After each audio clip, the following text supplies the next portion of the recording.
مرحبا بكم الكل. ما زلنا مواصلين مع ضيفكم السيد دومينيك de Villepin. Il y a quelques instants, vous évoquiez ce qu'on peut faire ensemble. Vous parlez de l'Europe, de la France, de l'Europe et de voisins comme la Tunisie. Ben, justement, demain, si vous êtes président de la France, enfin, je sais, même si je compte poser la question tout à l'heure, je commence à préparer ma question finale.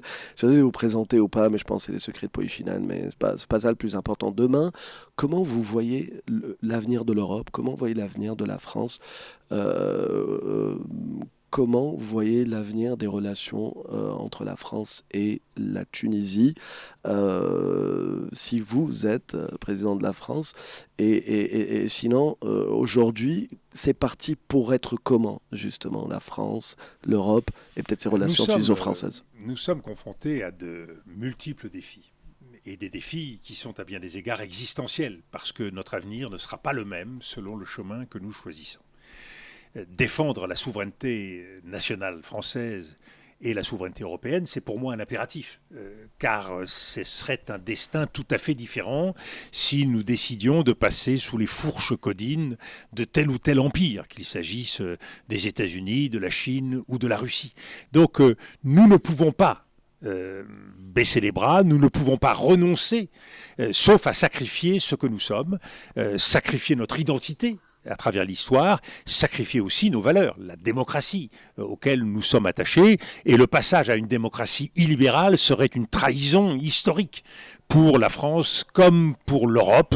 Est-ce que les Européens veulent vivre sous le joug de l'illibéralisme, comme c'est le cas par exemple aujourd'hui en Hongrie?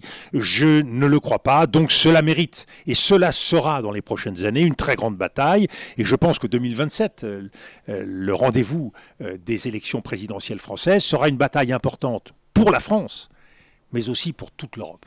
Et si les forces populistes, si l'extrême droite devait arriver au pouvoir en France, cela marquerait le risque d'un basculement de l'ensemble des pays européens. Donc ce sont des enjeux Quel est le risque? Quel est ce risque de basculement justement? Le risque, il est tout à coup de voir que beaucoup de gens espèrent, hein, il faut le dire. Enfin, il y a des gens il y a aujourd'hui 30% de la population en France qui annonce vouloir voter pour le Rassemblement national. C'est le risque de céder à un pouvoir identitaire, où l'identité deviendrait l'élément de référence. Nous sommes une république. Nous déterminons par rapport à des principes et par rapport à des valeurs d'égalité, de liberté, de fraternité. Nous ne nous déterminons pas par rapport à une origine, par rapport à une confession religieuse ou autre. Et c'est le risque que nous aurions alors de tout organiser au sein de notre société, en France ou en Europe, en termes d'identité, avec des Français à différentes vitesses, selon qu'on est national, binational, une hiérarchie de valeurs qui serait très différente de la société dans laquelle nous vivons aujourd'hui. La préférence nationale, la priorité nationale viendrait introduire un obstacle, un prisme à l'opposé de ce qu'est l'esprit républicain et l'esprit de l'humanisme européen. Donc je pense que cette bataille, c'est une bataille essentielle et que nous devons avoir conscience des risques qui sont courus. Quand nous voyons les États-Unis aujourd'hui, qu'est-ce que nous voyons ? Nous voyons une administration Trump qui mène la bataille sur le front de la science, avec un véritable obscurantisme contre les universités et les libertés universitaires, qui mène la bataille contre les administrations, contre tous les États qui ne pensent pas comme eux, les États démocrates, y compris la bataille du découpage électoral, contre les contre-pouvoirs, contre la justice, contre les médias. C'est véritablement un changement de système politique.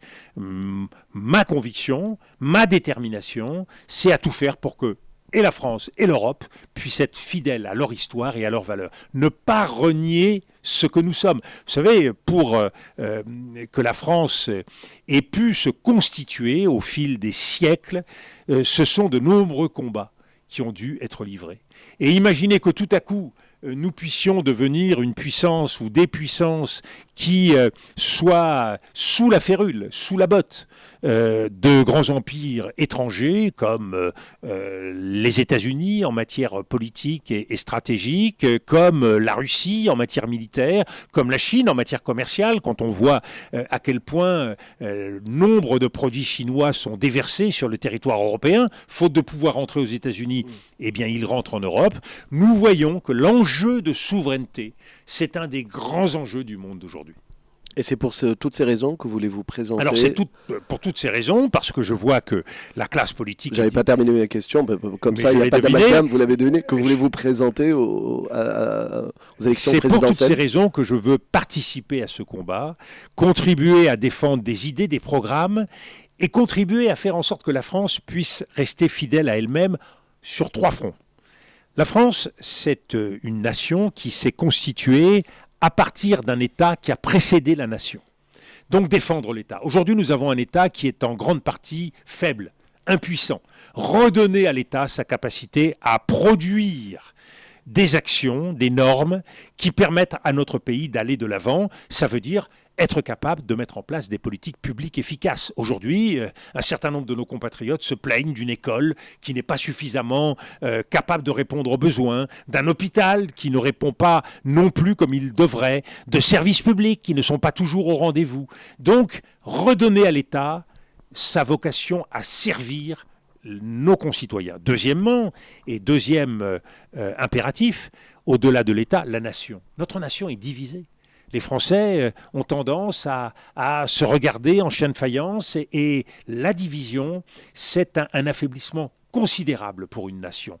Donc retrouver l'esprit de rassemblement, ça veut dire être capable de retrouver la définition d'un intérêt général. Vous voyez, c'est un terme qui a disparu du vocable politique, l'intérêt général. Choisir ce qui nous unit plutôt que ce qui nous divise.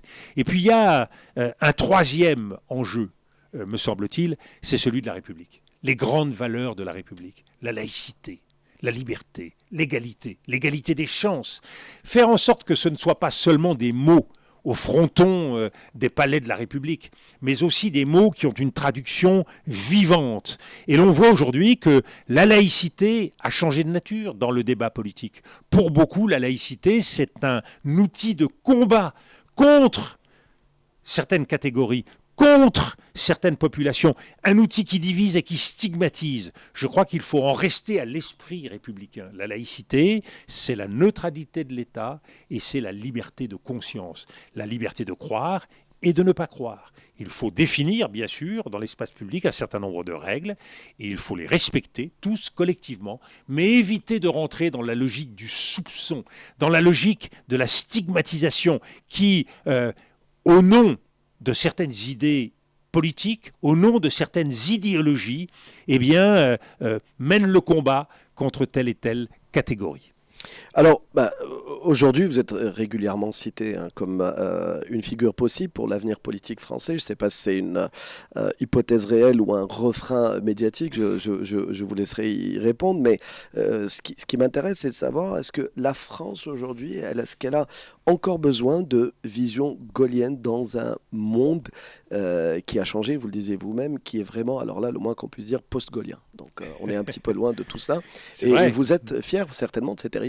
Moi, avant cette interview, j'ai quelques amis également qui me disaient il représente cet héritage. Voilà. Est-ce qu'il y a de la place encore pour cet héritage? Oui, je pense que c'est non seulement une place qui existe, mais c'est une place qui doit être défendue. Le gaullisme, c'est le refus de la fatalité. C'est moins une doctrine politique qu'un certain nombre de principes et une exigence. Essayer de donner le meilleur de soi-même, essayer de défendre sa souveraineté, sa liberté, une dignité que l'on veut partager. Et c'est cette exigence, cette logique d'exigence qui mérite d'être défendue. Alors évidemment, c'est plus facile d'accepter le diktat américain. C'est plus facile d'accepter la fatalité de certaines situations. Je crois qu'au contraire, l'exigence de dignité, l'exigence de liberté, l'exigence de souveraineté fait que l'on doit accepter de se battre, de résister. C'est pour cela que j'ai intitulé mon dernier ouvrage « Le pouvoir de dire non », parce que, avant toute chose, il faut prendre conscience de ce que l'on est et de qui on veut être. Et je pense que, avant toute chose, il faut donc dire non à un certain nombre d'alternatives, à un certain nombre de propositions, à un certain nombre de fatalités, avant de pouvoir affirmer et de faire le choix de l'avenir.